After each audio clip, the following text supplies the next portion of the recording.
We are forging our own fate, said the jumping monkey to a jumping monkey. The jumping monkeys of the mind, uncontrolled emotions, cognitions, thoughts. There are certain things called destinies. And the finding of one's destiny and place in nature and amongst the stars is of prime importance. People say that they are free, they're endowed with free will, consumerist automatisms, social engineering, narrative, institutes, metaphysical backbone of it all. Now, freedom is something to be coined and won, like a gladius in gladiators' fights. You win your freedom through confrontation and countless stories. And that freedom at the tip of the sword is your destiny. And it is limited to your role and to your place in the world. Now, at the age of 21, I was designated to the sphere of Saturn, forced to be another intelligencer of this sphere. And since then, I aligned myself, passing defense, with this particular Saturnian sphere. And hence I coined myself in this fashion, following my destiny, because that is my fate. Now, others may say, but you are completely free. You can do whatever you like. That is the irresponsible freedom. And I say, fine, do whatever you like in your automatism, in your day-to-day routines, limited by your circumstances, environment, your nature, diamond, the networks you have, the resources you have, and the fortunes you endowed. Fine. But then again, at the point of death, you shall find that everything you've done in this forge your own fate was nonsensical and pointless. Because then you find yourself at a point of death, crossing, where you are meaningless. A cock on your own dunghill that extracted from this context elsewhere is completely zeroified as another shadow in death. So this is in praise of destinies, because if you know what is your aim, your teleology, your direction, your directive, your composition, your constitution, you sacrifice your life for it. And that is your duty, to sacrifice your life for your destiny.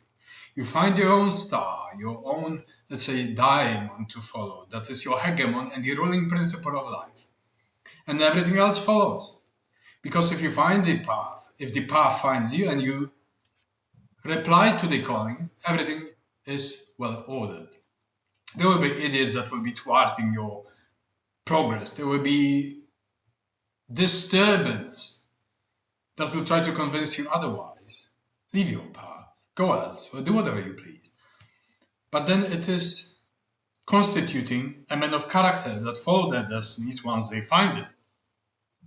And it is a burden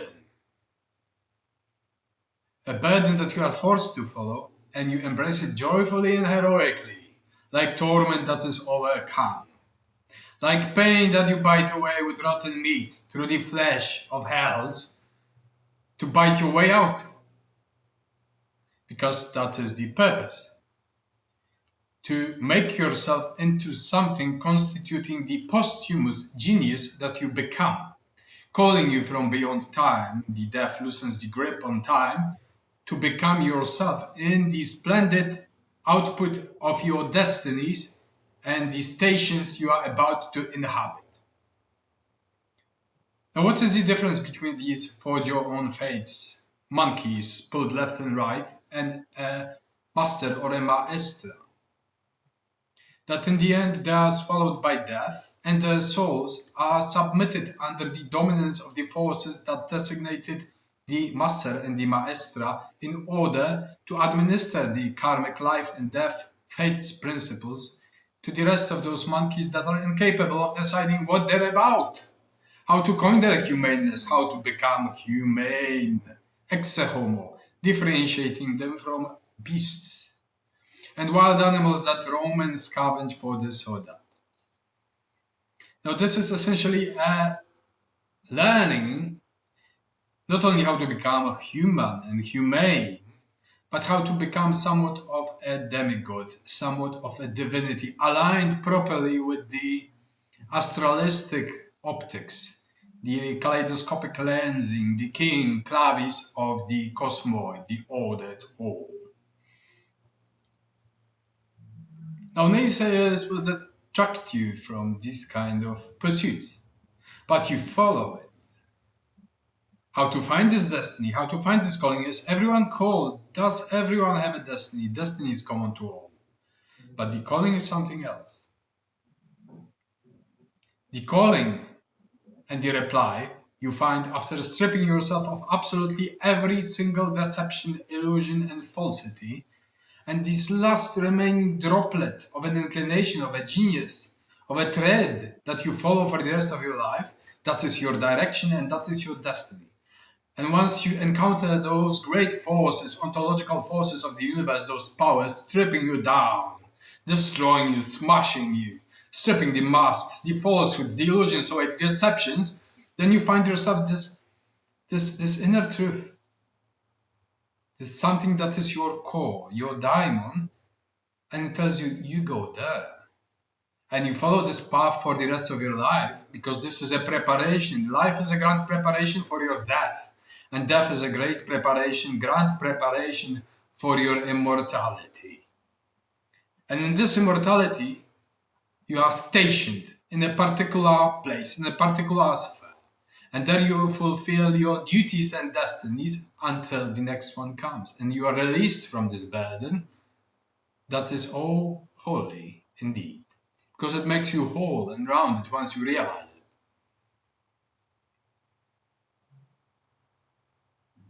And then you will find plenty of idiots trying to take your place, thinking that this is a game, some kind of a competition. Well, it was never so. It is a burden. And those idiots that try to take your place will be smashed by this burden. They will be annihilated. They don't know what they want because they're monkeys. Monkeys left and right. Something shines. They go towards whatever shines, dreams and visions somebody puts in their front of their nose, and they follow it, not knowing why or how or what for. It's like trying to be an emperor but not knowing why. Without a vision, without ability to govern, without the ability to discern, to critically think, to be a philosopher king. What is the purpose in that? So this is a society of instant gratification. They want a label. Everyone wants to be kings and queens, right? But none of them is capable of being one.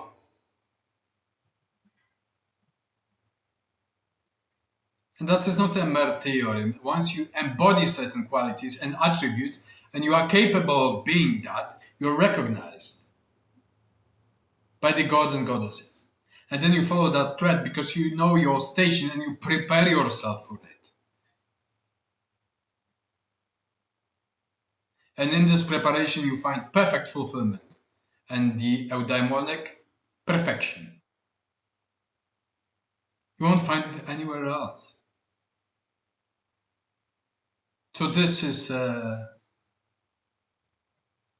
incitement to find your destinies and fates. You don't forge them. You forge your little earthly games. And once you decide to follow a path, the path forges you and finds you a place. Finds you a destiny. And then everything falls into order on earth, in hells, and in heavens. Somehow. Thank you.